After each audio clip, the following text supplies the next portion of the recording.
If you want to test your circuit without any physical hardware, Tinkercad makes it incredibly easy to simulate your build right inside the browser. In this video, I'll show you how to simulate in Tinkercad step by step so you can check your wiring, test your component values, and make sure everything works before you ever move to a real breadboard. If this tutorial helps you out, be sure to hit that like button and subscribe for more simple tech guides just like this. All right, let's get started. First, make sure your circuit is fully wired. Before you can run a simulation, your components need to be connected properly in a closed loop, meaning the positive side and negative side are correctly linked through the circuit. Take a moment to review every wire, every connection, and every component placement. This is important because if something is loose or disconnected, the simulation may not behave the way you expect. Once your wiring is complete, look at the top right area of the Tinkercad editor. This is where you'll find the simulation controls. You should see a button with a play icon. That is the button you need to start the simulation. Go ahead and click Start Simulation.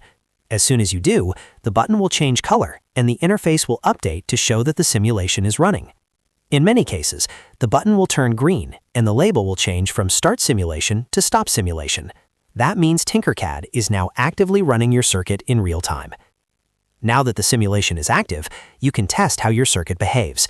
If your design includes a push button, switch, or potentiometer, you can interact with those parts using your mouse. Click the button, toggle the switch, or drag the potentiometer to see how the circuit responds.